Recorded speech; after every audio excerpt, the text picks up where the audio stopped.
நாட்டையே உலுக்கிய இந்த ஒரு சம்பவத்தில் சனிக்கிழமை அன்று சஞ்சய் ராய் குற்றவாளி என அந்த அமர்வு நீதிமன்றம் தீர்ப்பளித்திருந்தது. அதைத் தொடர்ந்து இன்றைய தினம் அந்த தண்டனை விவரங்களை வந்துட்டு அறிவித்திருக்கின்றார்கள்.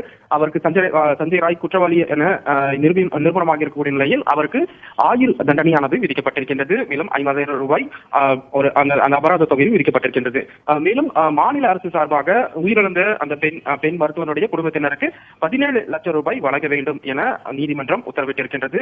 இந்த வழக்கை பொறுத்தவரை தொடர்ந்து நாடு முழுவதும் பெரும் சர்ச்சையை கிளப்பியிருந்தது. குறிப்பாக மருத்துவர்கள் ஆங்காங்கே போராட்டங்களில் ஈடுபட்டு வந்த நிலையில் இன்றைய தினம் அந்த தீர்ப்பானது வழங்கப்பட்டிருக்கிறது. குறிப்பாக சனிக்கிழமையன்று குற்றவாளி சஞ்சய் ராய் என நிறுவனமாகிய இந்த நிலையில் உயிரிழந்த பெண் மருத்துவருடைய குடும்பத்தாரும் வந்துட்டு குற்றவாளிக்கு உரிய தண்டனை, அதாவது மரண தண்டனை விதிக்க வேண்டும் என ஒரு கோரிக்கையை முன்வைத்திருந்தார்கள். அதே போல நீதிமன்றமும் அதற்கான குற்றம் செய்ததற்கான அனைத்து ஆதாரங்களும் வந்துட்டு சிபிஐ தரப்பிடம் சமர்ப்பிக்கப்பட்டிருக்கிறது என தெரிவித்திருந்தார்கள். அதைத் தொடர்ந்துதான் இந்த தண்டனையானது அவருக்கு விதிக்கப்பட்டிருக்கின்றது. இந்த வழக்கை பொறுத்தவரை நாட்டையே உலுக்கியிருக்கின்றது.